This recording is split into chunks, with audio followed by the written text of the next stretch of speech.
Okay, so let's look at this function. Okay, so I mean, this is a graph of who? The function fx as sine x, right? And does this function have an inverse? Say yes or no. Yes. Yes. Okay, let's check. It's a function, we know, passes the vertical line test. We got one answer as yes. Any other answers? Any other answers? What about this? See, for inverse, remember it had to pass what? The horizontal line test. Remember that from pre-calculus? That a function has an inverse, right? If it's, is that coming back? Yeah, I'll show it to you. So see, the thing is, its graph has to pass horizontal line test, all right? Why? Because if not, then let me show you what will happen. Yeah, because some of you said you can't remember it. Let me show you what will happen otherwise. Because if you recall, so see this here.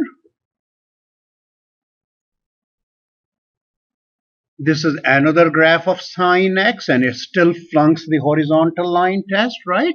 Am I clear? And for the inverse, what could you do? You know, I'm just switching x and y as you do for an inverse, right? So if I reflect this graph by the line who? One moment. Y equals x, then you can see the black graph is graph of a function for sure, right? Am I clear? But the red graph is flunking the vertical line test, isn't it, right? Yes, go ahead, Edward, sir. So it's the graph of arc sine x, not a function. We are going to now define arc sine x as a function, but as it is, we know we don't have an inverse, right? Okay, as I any dispute, you're saying you want to know what arc sine x is, what that is as a function, right? Yeah, but isn't arc sine x the inverse function of sine x? Inverse function of sine x, let's discuss it. But I know this, that if I just reflected it, it is not a function. I'm so sorry. So let me just do this here. Let me refine my statement, okay? I am saying this, that I am talking about fx equals sine x, and you brought a very brilliant point, Edward. I mean, it's really very helpful that you brought it up. So I am going to do this time, x, right? And then I got this. That means what? I'm talking about this function within this domain, you may say, right? Am I clear? Okay, so what happens here? Let me just get this guy down here. Okay, so we have this, right? And I'm going to do this. Let's delete that horizontal line. We don't need it anymore. And I'm just taking a decimal approximation for who? For okay. So what happens is, this is a graph of sine, okay, restricted between pi over 2 and negative pi over 2 and positive pi over 2. Everybody in the room fine with this? Okay, SA, are you fine? I just took that part, right? Is that part passing the horizontal line test? Say yes or no. It is, right? And let's make Edward happy by writing arc sine x. We will do that, sir. Okay. Arc, oh, you said arc sine x. I'll write arc sine x. Why am I writing? Which is the same as inverse, right? Look this way. Now we have a beautiful inverse, don't we, right? So what happens is this, keep this thing in mind, that when, is everybody fine on this? Okay, and I'll email a copy of this to to Professor Gleam, okay? All right, so that you can ask him to give it to you. All right, and I'll post the video where I said I would. Okay, so so far so good. So what happens is this. See, whenever you say or when you look at this function y equals sine inverse x, right? That means what? You had inverted the sine function with what? Its domain restricted between negative pi over 2 and pi over 2. Those good days from pre-calculus, are they coming back? Right? Okay. So what happens in here? First of all, there will be no dispute that my x is where? My x is between negative 1 and 1 this time, because when I'm taking sine inverse, the range of sine was what?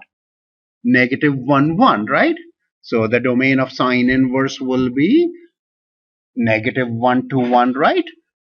Function and its inverse, they switch their domains and range, right? And for the range, we have to be careful. What do we have to be careful with? That now, like domain of sine is the entire set of real line, right? But when we are doing that sine inverse for our course, we had restricted the domain to this part. That's what our policy was, and this is what we are going to stick with. Is everybody clear on this? Everybody makes, am I right? Okay. Now, say we don't have a formula sheet, right? And Professor Gleam wants me to tell, or wants you to tell, who is dy dx, and I don't have a formula sheet, and he taught you chain rules so beautifully that you were catching my mistakes, right? Am I clear? Okay, so tell me, how would I get dy dx from here? How would I? Let's take 2 minutes by that clock, okay? All right, and then you tell me that how would you get dy dx from here? Okay, all right, right? Okay, good. So what did Edward suggest? That's what he suggested, right? He says that, well, if you look at this thing, then this is the same as this guy, right? Everybody clear? Okay. So if I differentiate it, what am I differentiating it? I'm differentiating it with respect to who? X, right? Everybody good? So when I do that, of course, when I'm differentiating sine of y, what would I get? Help? Cosine of y, wouldn't I, right? Everybody clear? Then I get what? Dy dx, right? And who is the derivative of x with respect to x? 1. And that's how Edward got his answer that we are copying out of. All right, but he's saying he doesn't like that cosine y on the bottom. So what we are supposed to do now? We are supposed to change it back in terms of who? X. So let's try changing it in terms of x. How do I do that?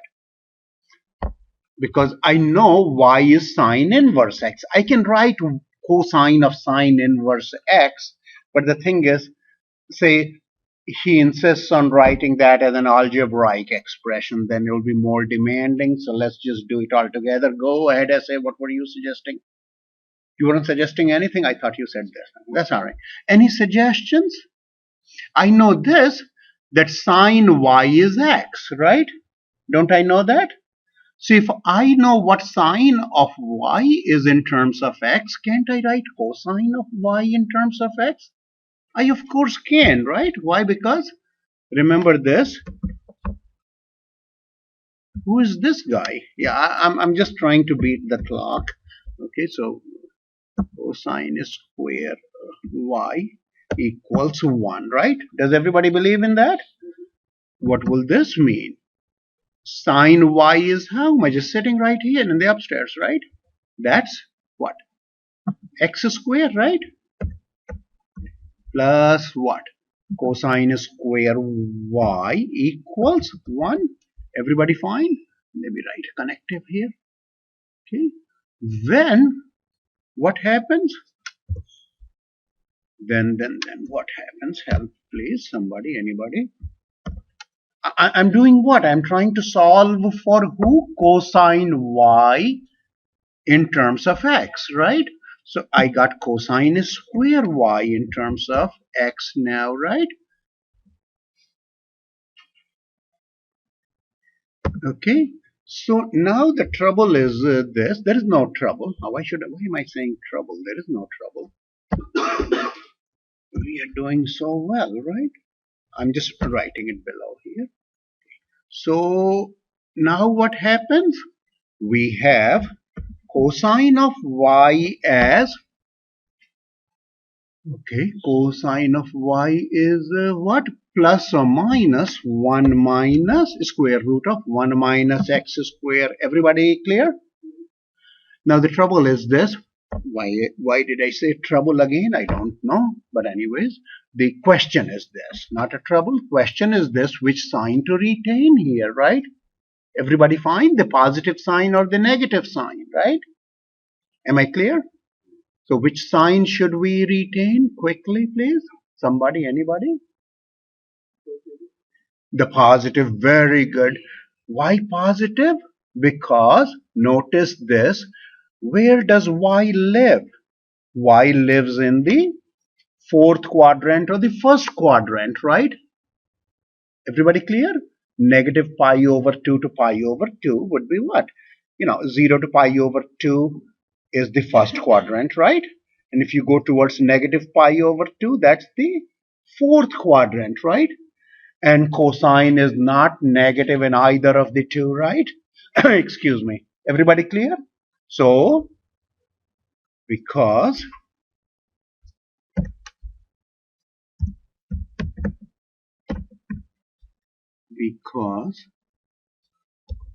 of this,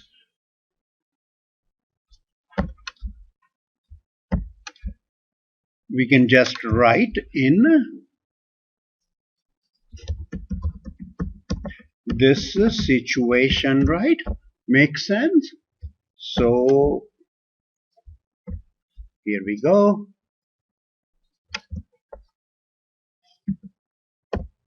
So we got dy dx as what? This for y equals sine inverse x. So everybody fine? Is everybody clear? So that's how we are differentiating the inverse functions. So since he didn't give us any worksheet,